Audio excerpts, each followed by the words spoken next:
Hey everybody, these are the top 5 goals from the USAU Nationals semi-final from 2019 between Chicago Machine and New York PoNY. Now how do you select the top 5 goals?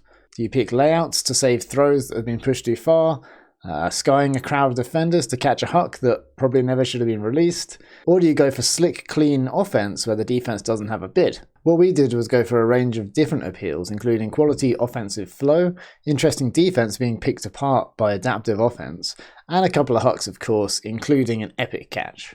There were 25 goals in this game in total. If you want to see analysis of every single one, then check out the full video on Patreon. For now, enjoy the top 5. The champs who have the benefit of scouting your game plan for a year. This disc going for Giannis, and he outruns Kittredge to the spot for the score, Chicago.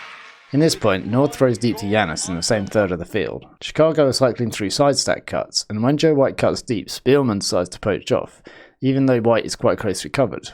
North reacts to being poached and goes under to get the disc, which also gets the attention of Sam Little, who poaches off Giannis to pressure the under. The moment he does this, Giannis burns deep, and although Kittredge is in a good position to switch, he hesitates momentarily. Giannis is able to use the lateral separation because North's throw is towards the sideline. If this disc had gone across field rather than being down the line, then Bo Kittredge would have been in a very good position to get a D. Your game plan for a year. This disc going for Giannis, and he outruns Kittredge. The last point scored in this game sees Chicago up against tight 1-to-1 defense from PoNY. There are 2 bursts of flow, both centered around Kurt Gibson. The first is a 1-2-3 move with Keegan North. The disc moves over to the far sideline and flow stops again before Joe White gets involved. He passes back to Gibson instantly, and they manage to sustain 4 passes in flow onto the break side, which can't be stopped by PoNY, and Chicago get the 15th and final point in this game. 15-10, Chicago moving on to Championship Sunday.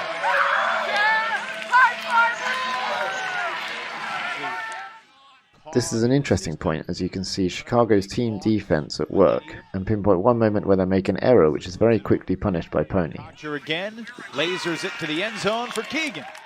Kocher gets free of Bansfield coming under, so Gibson and Goff decide to switch. The pass goes elsewhere, so they reset their defense, and there are 4 PoNY players clumped in the middle. At this moment, Bansfield isn't aware that it's 4 versus 4, and he sticks with these 2 that he can see in front of him. Gibson realizes and communicates, but by that time it's too late, and Sean Keegan punishes the 2v1 at the front of the end zone. Doesn't matter where you start Kocher in this offense. He's going to find a way to impact the play. Also notice how Chris Kocher turns and pivots inwards after catching the disc, showing great balance control to get the inside flick off really early. White does a nice inside out throwing go pass to Howe in the centre of the field, who looks briefly onto the break side, runs a give and go move with Evangelides, who's wide open on the open side, and scores in the front corner. This is a nice throw by White, and if Evangelides had turned to the right and looked back to the thrower, the chance of a quick pass one way or the other is very high. Instead he looks onto the break side where there's a large and threatening space, and a well-timed move from North to threaten it. Howe remains balanced, always ready to pivot out onto that break side. The benefit of having this threat but not committing to it is that it gets the attention of the defenders who are particularly field aware. So you can see Jeff Babbitt here recognizes the threat, and it grabs his attention for a fraction of a second. Evangelides times his moves really well to take advantage of that, and the reason why he's able to go so quickly is because of Joe White's original throw and go, which clears him out of the space in seconds. Howe threatening the break side has also kept Ben Katz busy, so he has some separation going up the line, but if you look again at this point, Jack Hatchett steps in, and it would make a lot more sense if he switched and marked Howe here, as he's in perfect position to stop the most dangerous and likely cut. Ben Katz would react to that switch and now be covering Joe White, which is not in a bad position to start doing. He's standing between Joe and the largest space on the field, and if Joe would suddenly go deep, his teammates would be able to help him. For a switching defense like this to really work, every PoNY player on the field would have to expect these switches.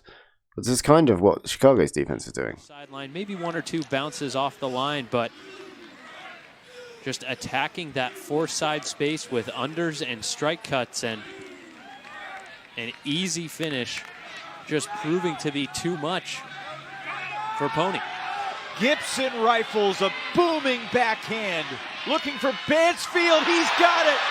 Skying Kocher, just shy of the end zone. Nelson runs with him. And Machine just threw a huge haymaker at PoNY's repeat hopes.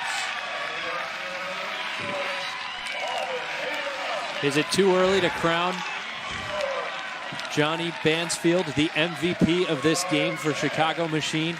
At the moment Kurt Gibson releases this huck, Machine are basically playing 6 versus 4 in this half of the field. When Bansfield comes into frame you can see he's triple covered.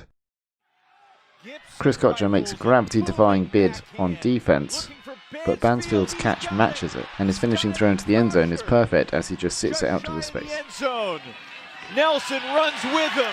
Kurt Gibson, the longtime champion, to Johnny Bansfield. I hope you've enjoyed this top 5 video. To see all 25 of the goals from this game with analysis, check out the full video linked in the description, and I'll see you again soon.